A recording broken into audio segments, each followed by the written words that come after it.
those of you that don't know me, my name is Dick Ward. I'm the warden here at St. Mary's. I'd like to just say a little bit before we start the afternoon program here. That is that this seed of the evangelism conference got started a few years ago when Reverend Nicholas sent this young fellow over here, Joe Fortner, on a conference. And I think he met a couple of you guys and a couple others. Anyway, fast forward, here we are. And really, this conference would not have been put together if it hadn't been for Joe and his wife, Holly. And I just want to thank them and hope that you're enjoying the conference and that we'll also see the show tonight. Thank you very much.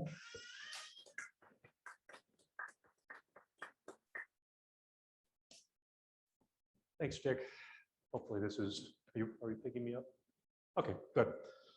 So if I was in a professional conference, I would at this point say I'm the only thing keeping you from the bar. And so therefore we're going to try to make this as fast as we can. Probably that's the right route anyway, but I'm going to ignore my own advice. We've heard now from Dent and Father Rick about, in Dent's case, talking about some of the conventional music or somewhat conventional music, seeing different ways to do it. We've heard from Father Rick bringing some of the unconventional in, thinking about the sensibilities, thinking of what your parish can do. I'm going to take all those things and we're going to assume that you've done that analysis, you've thought about what your parish can do, and you considered what's pressing the envelope, what's not. And we're going to talk about atypical music. We're going to assume that your parish is receptive to that. And we're going to talk about, Holly's going to talk about atypical musicians. How do you use resources? And then finally, we're going to finish up with a little bit of discussion about going out the red, as we've talked about, go out those red doors. There's a whole world out there. There's a whole group of people to evangelize. And there's a way to do it that isn't scary. Well, maybe scary for you, but it's not scary for them. And it's a way to use music to do that. So Dent's material was called Teaching the Bones to Sing. And I'm going to talk about what you can do to find atypical things that might be useful in your liturgy. Came on me and led me down into a valley. This isn't your typical 82 hymnal, is it? Brittle and dry, he spoke to me as we walked on by. Son of man, do you think these bones can live? I said, you know, Lord, you know all that he is. He said, tell them bones, I am the Lord. Classic blues. I can tear down and I can restore. And then he made a change in the weather. They rattle them bones until they fit together. Flesh and blood covered in skin, and the wind it blew till they were breathing again. There's your scripture. Where do you find this material for that sort of material? If you think that your congregation wants something different, read your lectionary, read your lyrics. And Holly's asked me, how do you find the stuff that we do? Because the two of us do a lot of things that are not typical. And the question that's usually asked is, more than anything else, where do you find that stuff? You look, you listen to the readings, you read the lectionary, and you then think about what in the readings can be part of this. This song is called, guess what? Ezekiel. It's been done by a couple different people, Phil Keaggy, Ashley Cleveland. She actually did it with the Phil Keaggy version. That's who you're hearing sing on that. It's classic blues. It's a great, great number. And it has the lectionary lessons and the readings within it. I can play the whole thing, but this isn't a jukebox here, even though my kids thought they grew up in one. Holly and I are not professionals, as you probably can tell, and certainly if you go there tonight, you'll know that. But we love music. And we've tried to use our love of music here at St. Mary's to offer different approaches, different styles, different, whatever you want to call it, compositions to people, all trying to be as best we can respectful of what is going on for that particular service. That's always been our goal. And over the course of the time that we've been here, I was just trying to figure out exactly who we've covered. We've done Sting, Simon and Garfunkel, Duke Ellington, Steve Earle, Thea Gilmore, Tad Benoit, Shelby Lynn, Mahalia Jackson, Bob Dylan, Van Morrison, Beth Hart, Blind Faith, Phil Key, and I know there's more. That's a rather eclectic list. And all of it, we hope, and there's people here who can tell me if I'm wrong, we've tried to do this respectful of what the service is about. Next week is the blessing of the animals. We're going to do something that may not be all that respectful. Lyle Lovett's bears. John Hyatt's my dog and me. So, I mean, we're trying to work within the context of the service. Last week, we did a service for recovery, and we started with James Taylor's Fire and Rain. We then did a song by Kelly Hunt called Mercy. We then did the Hollies' He Ain't Heavy. And we finished up with a Grace Potter song called Nobody's Born with a Broken Heart. All had essentially a path, starting with the crash of Fire and Rain, finding out that the person had died, working your way through God's mercy, then learning to carry your brother, and finally recognizing redemption, because the song Nobody's Born with a Broken Heart, at the end of it says, sing a song of redemption. And it's what that song is. We actually finished up with Amazing Grace in it. And there's nothing special about our ability to do it. It's simply a matter of listening. Now, I have a confession. I'm a music addict. And I have been a music addict since I was a kid, since I bought my first album, which, by the way, was Deja Vu by Crosby, Stills, Nash & Young. I bet you didn't even know that. So, 46 years. but what has happened because of listening to music my whole life, the kids said we grew up with the soundtrack, is that you become exposed to all kinds of different music. A lot of it's, just going to be whatever. It's going to be, my dog ran away, my dog took my truck, whatever it's going to be. But if you listen suddenly in the middle of a song, you may hear a message from somebody you don't expect.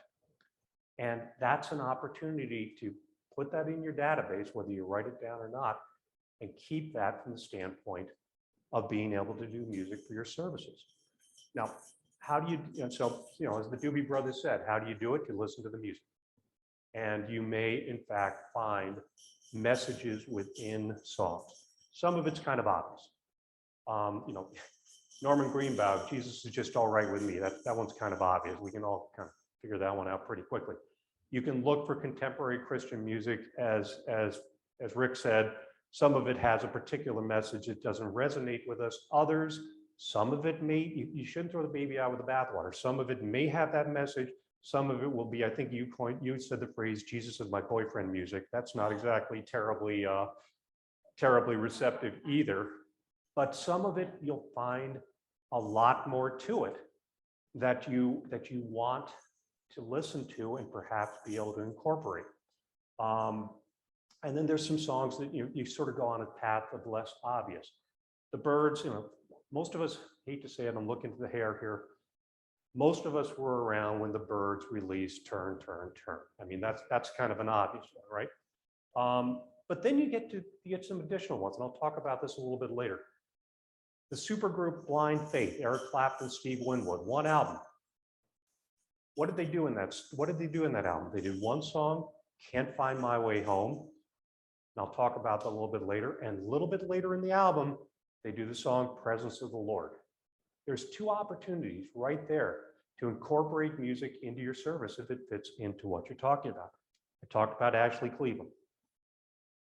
So how do you find this? She keeps asking me that question. I made him tell you. And the answer is there's no magic. There's no magical website. There's no magical book. There's no, here it is. But you use the invention that not God, but Al Gore gave us, the internet. And you use that from the standpoint of think of terms from your lesson, from your lectionary, or a message that you're trying to get across. And I'll be happy to share some of the searches that I've done. I used one search, for instance, musical sources for spiritual discussions. I got a long list of really good opportunities there. Some of them a BBC thing. 10 songs that you didn't think had faith messages in them. Okay, that's not your answer. That's the beginning of your quest.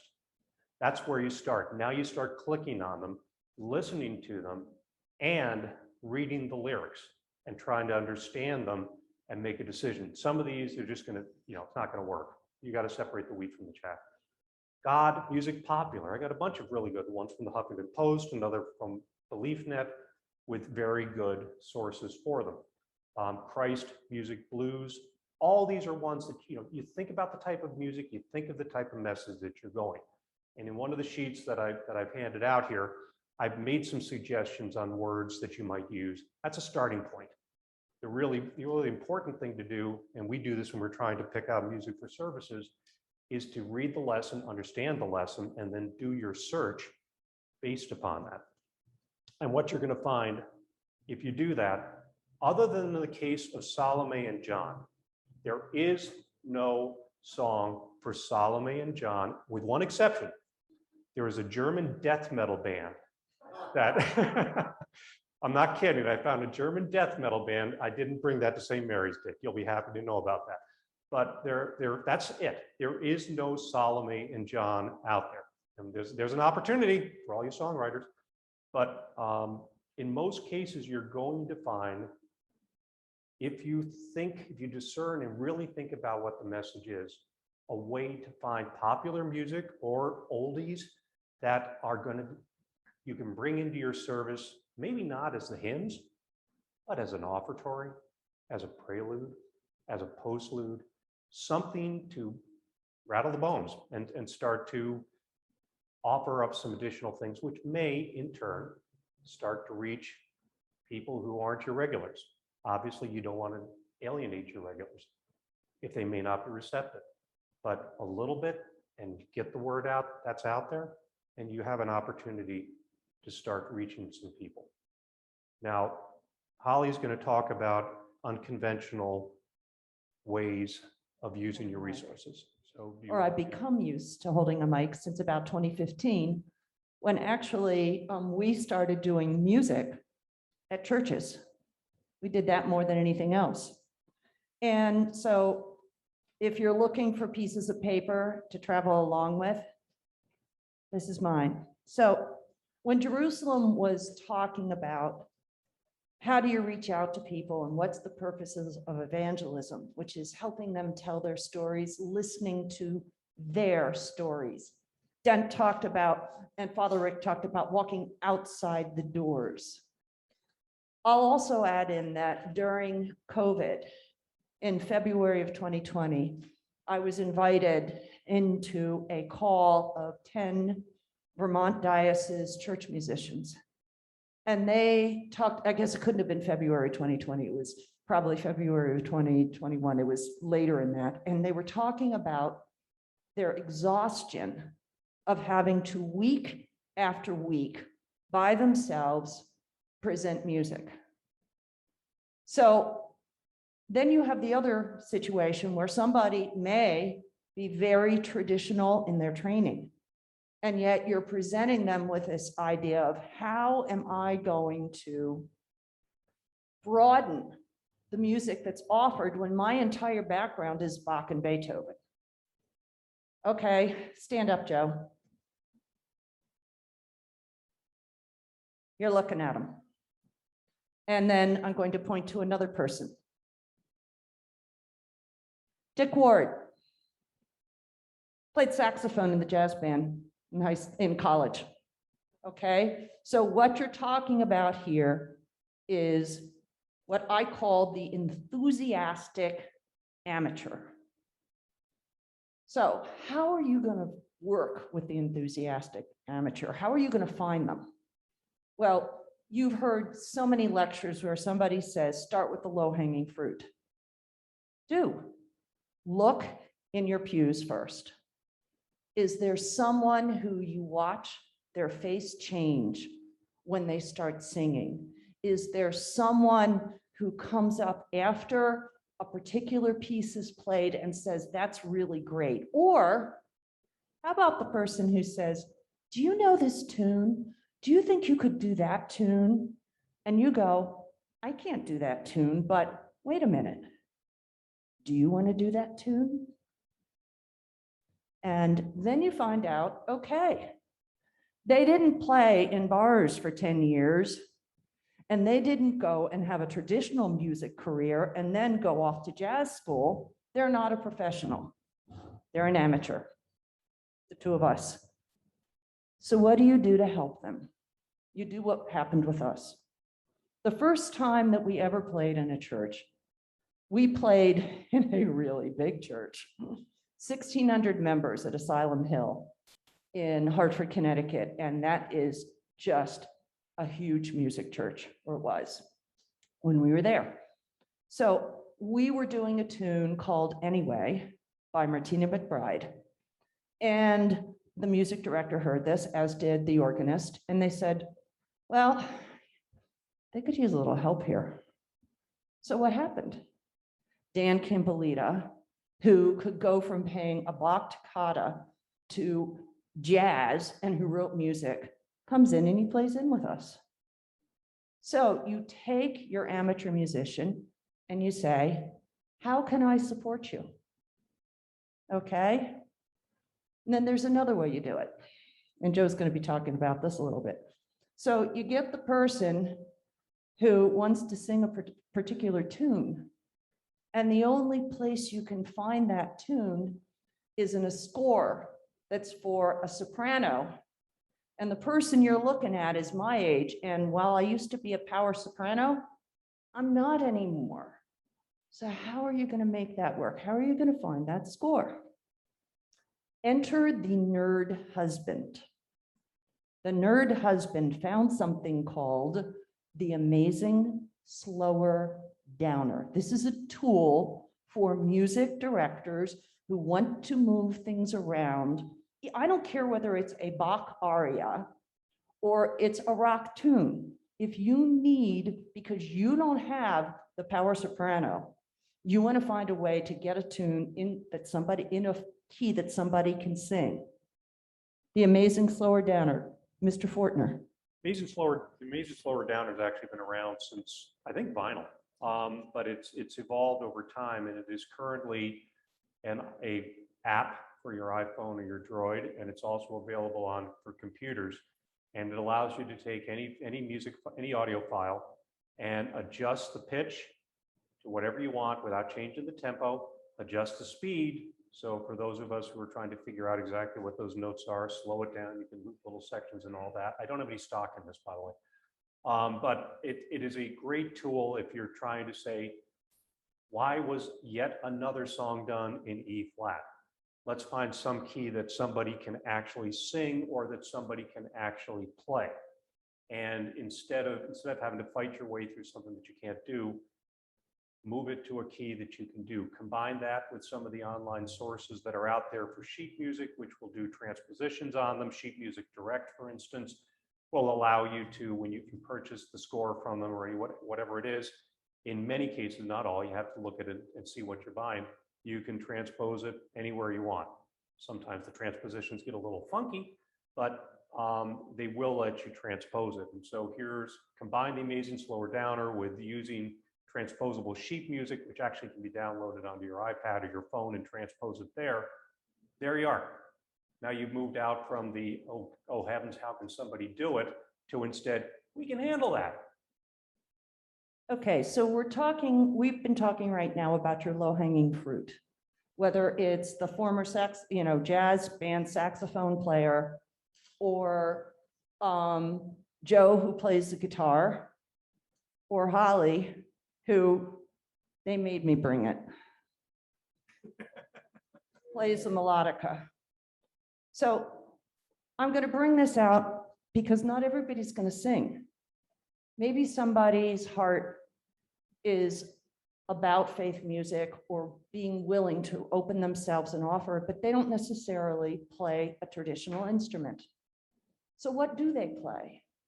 Let them bring it forward, build around them.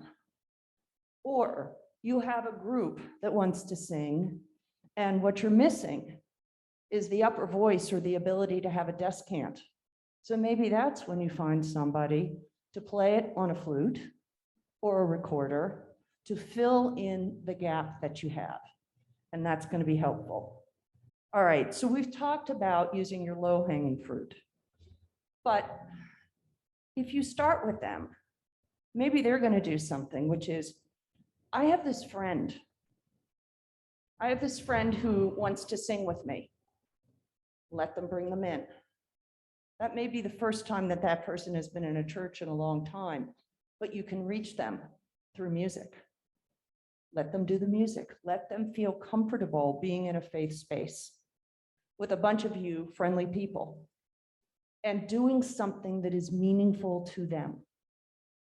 Okay? And then maybe they'll bring a friend.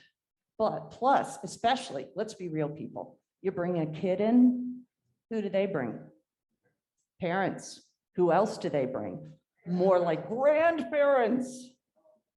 And again, each one of these is an opportunity to introduce some people who may not have been in a faith setting for a long time to a message, warm people who listen, who care, using a medium that so many people find approachable, which is music.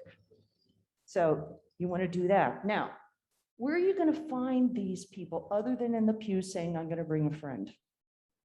So Jerusalem talked to us about listening skills. Who do you hear playing in your neighborhood? If you're walking around on a weekend, do you hear somebody playing the trumpet? Do you hear the guitar being played? Do you hear a proud grandparent telling you about their wonderful child, their grandchild, who plays or who sings? Encourage them, bring them in. Talk about the parent who complains about their kid playing music all the time. These are all resources, and maybe they're not sitting in your pews, but they're around you, you know they are.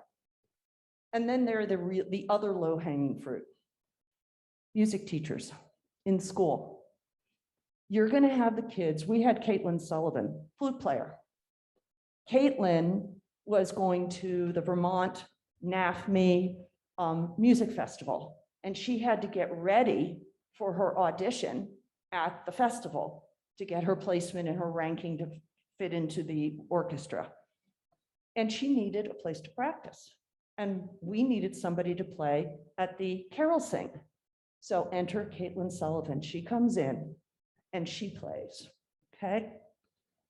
And so I'm going to say that again. That's NAFME, the National Federation of Music Educators. If you go online, you can find festivals that are going to list some very talented, you'll be able to find very talented high school musicians. Okay, go to the annual Christmas show or holiday show at the local high school. Talk to local music teachers in the schools and those who are giving private lessons.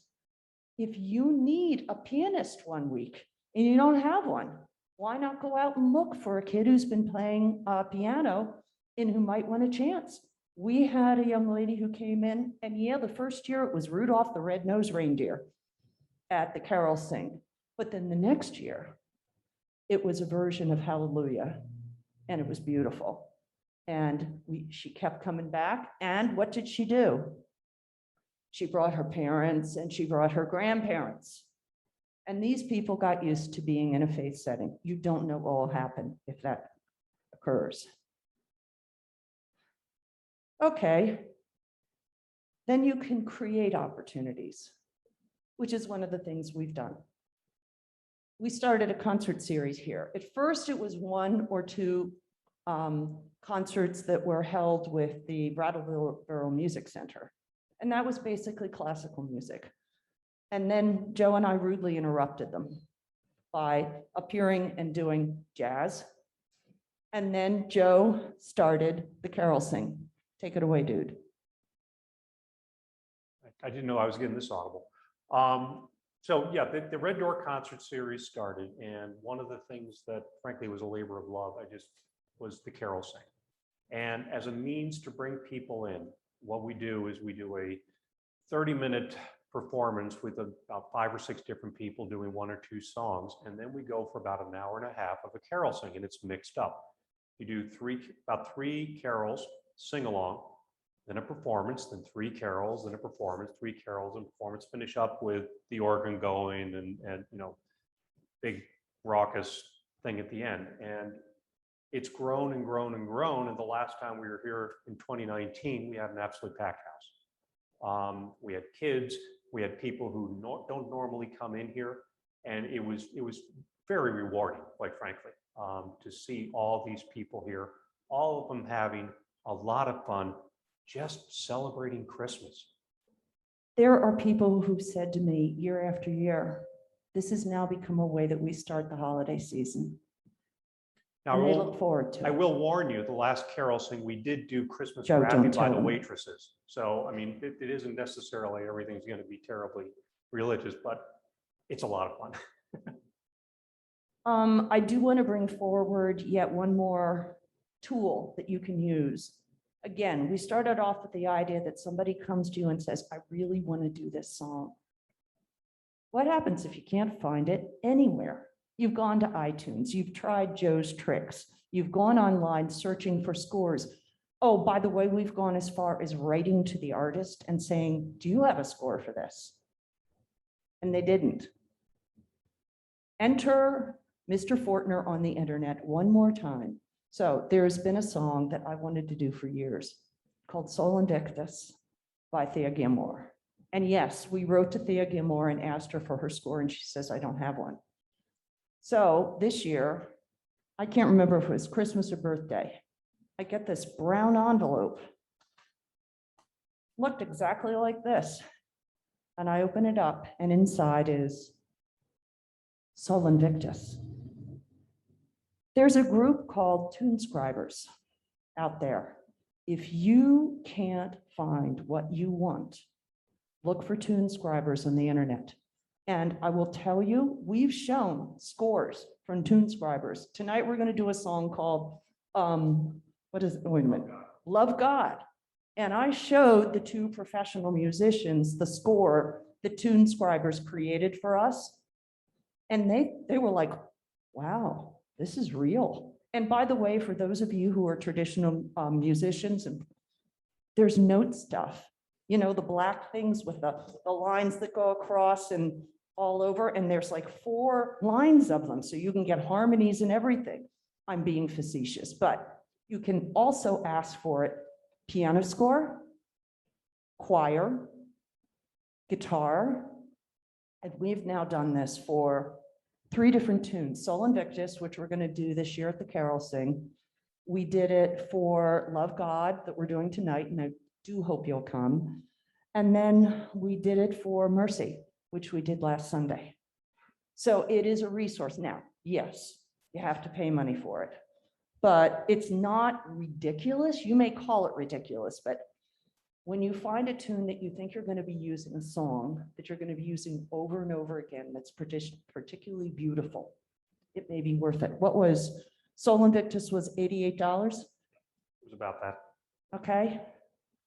So it's costs money, but if you have a group of kids, say you got a group of high school students who said, we really want to do this song during Advent, and you can't find it anywhere. Maybe it's worth $88 or $100 to get those 4 kids or 6 kids in the door singing a song that's meaningful to them in front in a special occasion, making a service a special occasion by them offering music that is different, that you might not have gotten in any other way. And what you've also done is open the door for somebody who might not have, they may not be a traditional choir person. They may not play the traditional instrument. They may just love music. And what you've done is brought them in, you've listened, you've cared, you've heard, and maybe you helped them find their faith. Holly talked about TuneScribers. It's a great resource if you can't find it out anywhere else. As I mentioned, Sheet Music Direct is also a good source. Music Notes as well is another good source.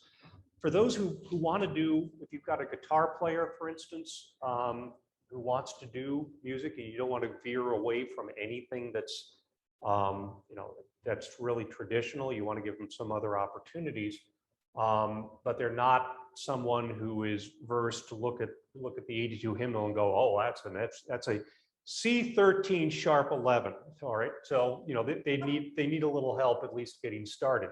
Those resources are out there. You can spend time on hymnary and lose your mind, which I do. But even then, you may not get there.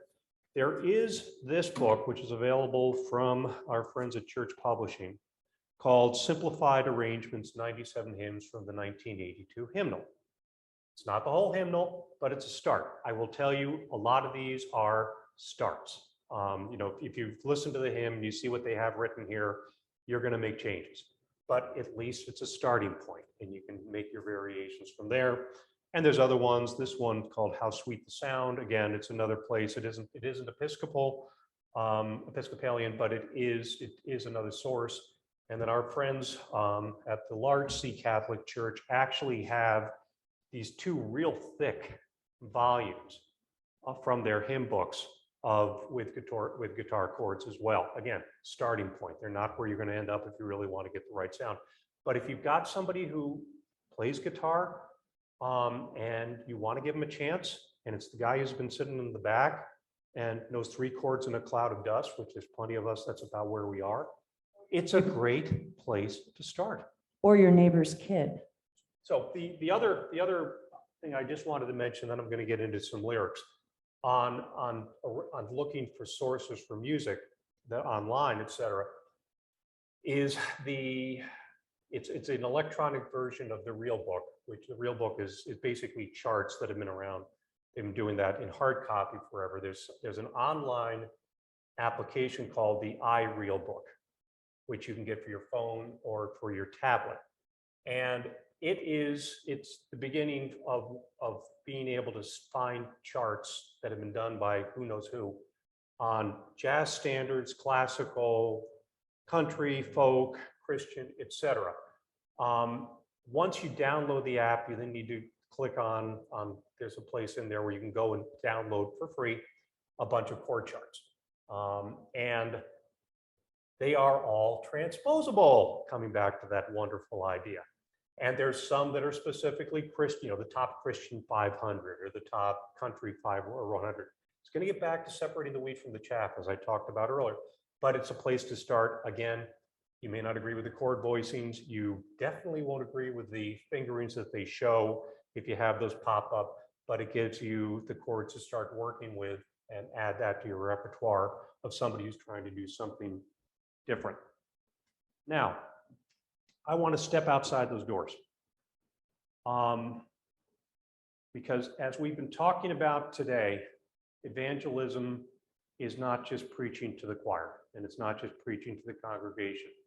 It's going out and meeting people in the real world and having a conversation with them and helping them to find God in their own lives and helping them to see God's presence. That's one of the things you're trying to do here. And music is an amazing resource to do that. Why do I say that? I mean, if you walk out there and say, we're going to talk about eternal God, eternal Father, God, or eternal God, Father, whatever. We're going to talk about something from the 82 hymnal. Your conversation is going to go with most people. On the other hand, again, going to all of us gray-haired people. Are there very many people our age who don't know this riff?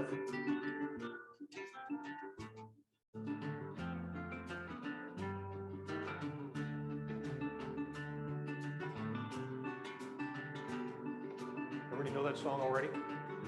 I'm not seeing a lot of nods. We'll get to some lyrics.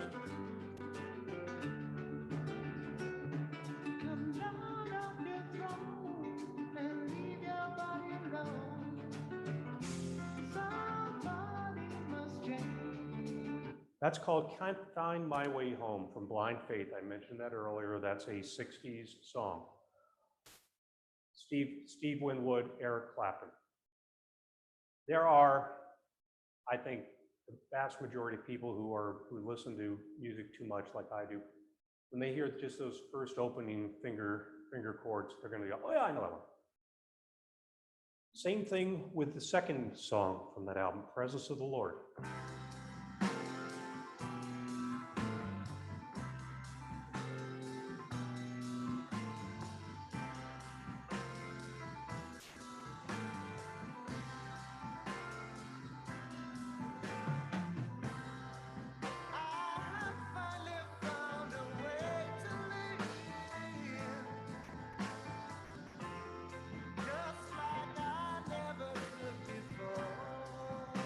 So what is that? What do those two things give you?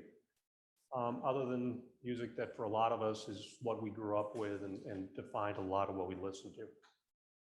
Can't Find My Way Home includes these lyrics. Come down off your throne, leave your body alone, somebody must change. You are the reason I've been waiting so long, somebody holds the key. But I'm near the end and I just ain't got the time and I'm wasted and I can't find my way home. It's a lost soul. It's someone struggling to find their way home. 3 songs later, I believe it's 3 songs later, I finally found a way to live just like I never could before. I don't know that I have much to give, but I can open any door. And then everybody knows the secret, everybody knows the score. I have finally found a way to live in the color of the Lord. And then the next verse is in the presence of the Lord. You have a faith journey there. You have a lost soul. And then you have someone who finds a way to live in the presence of the Lord. What does that let you do? If you have somebody you know, somebody you're on the street, somebody you want to talk music about, that lyric, that faith journey shouldn't be threatening because it's a song they know. It's a conversation you can have. You remember that song from Blind Faith? Remember how that went and how he resolved and how he dealt with that? That is giving you a chance to talk with people about their faith and about God in their lives, simply by talking about something they know. Now, another artist, Grace Potter, who was well known, she was actually from Connecticut originally, but became very well known playing up in Burlington. Originally Grace Potter and the Nocturnals, now Grace Potter. And she's done a number of tunes that we've actually covered here. Ragged Company, I Am My Own Ragged Company. I mentioned Nobody's Born with a Broken Heart. But coming to a comment that was made that it's not as if everyone is perfect and the only way that you get into heaven is being perfect throughout your entire life. Well, Grace did a song called Big White Gate. And it's sung by somebody who's on her deathbed. My body's aching from lying in this bed. I went singing in the rain and the cold got to my head. I don't know who's paying. I just know what the doctor said. 84 years of a sinning life, and in the morning, I'll be dead. She then gets to the chorus. Actually, she continues. I had 3 daughters, a new man for everyone. The only man that I ever loved left me with my only son. I was a no good mother. I was a no good wife. There's only one thing that I did right in this God-forsaken life. St. Peter, won't you open up the big white gate? Because I heard about forgiveness and I hope it ain't too late. I ain't no holy roller, but you go and tell your king that all the folks up in heaven might like to hear me sing. This is somebody on her deathbed who is finding redemption and is looking for a way to get in the big white gate. Again, another opportunity if you have somebody who's a Grace Potter fan. Ragged Company, as I mentioned. And one of the handouts that we've given you is a totally, because it's me, list of tunes that I know that are things to listen to, the songs that have messages in them, and I commend, just go on YouTube, put in the name, listen to them, see what you think. Some of them may resonate with you, some of them may not, but there are opportunities to become familiar with songs that may become part of a conversation that you have with people. Or a liturgical moment. Another song that I mentioned a little bit earlier, He ain't heavy, he's my brother. One that I think everybody here knows. One that you can have a conversation with people about out on the street as a way to reach them about God's message. And then there's the one I like to spend way too much time talking about, which is this guy named Gordon Sumner, also known as Sting. Sting, for those who aren't familiar, originally was the bass player and major songwriter for the Police, which was a band that started in the late 70s, early 80s, came out of the British punk rock, had a fairly strong reggae feel to it. But it was unusual for a lot of the stuff that was coming out at that point, although I'm starting to get back into a lot of that, which is probably a bad comment about me. But if you listen to Sting's music, starting with the Police, and then walk your way up till some of his more recent material, it is a fascinating journey, because his early stuff isn't just a-religious or, doesn't take a position. It's downright hostile. He's mad. He did a song with the Police called "Oh My God," and it includes these lyrics: "Everyone I know is lonely and God is so far away. Oh my God, you take the biscuit, treating me this way, expecting me to treat you well, no matter what you say. The fat man in his garden, the thin man at his gate, my God, you must be sleeping, wake up, it's much too late." I mean, this is not somebody who's sitting there and saying, gee, I want to go to church. So he starts out in an incredibly hostile way, and it just gets worse. I wish I could tell you that, it's an easy journey, but that's what makes it a great conversation. When he gets to the album, The Soul Cages, which he wrote right after his father died, his lyrics were, it is an incredibly powerful album that frankly, I can only listen to about once a year because it's so intense. But he writes, for instance, a song called "All This Time." I looked out across today, the river. I looked out across the river today. I saw two priests on the ferry, October geese on a cold winter's night. Two priests came around our house tonight, one young, one old, to offer prayers for the dying, to serve the final rite. One to learn, one to teach, which way the cold wind blows, fussing and flapping in priestly black like a murder of crows. That's pretty dismissive. And finally, he says, "And all this time the river flowed endlessly like a silent tear. And all this time the river flowed, Father, if Jesus exists, then why does he never come here?" So, this is somebody who is absolutely hostile, who is unbelievably struggling. And yet, what is the name of the album? The Soul Cages. Because the theme of the album is that the body is a cage for the soul, and that when someone dies, it's released. He then continues on in that album with a song called "Why Should I Cry for You?" "Sometimes I see your face, the stars seem to lose their place. Why must I think of you? Why must I? Why should I cry for you? Why would you want me to? And what would it mean to say that I loved you in my fashion?" Again, he's asking these questions. He's angry, but he's asking these questions. And then finally, in "The Angels Fall," he says, "Take your father's cross gently from the wall. A shadow still remains. See the churches fall in mighty arcs of sound, and all that they're containing. Yet all the rugged souls looking for their lost homes shuffle to the ruins from the leveled plain to search among the tombstones. When the angels fall, shadows on the wall, and the thunders call, something haunts us all."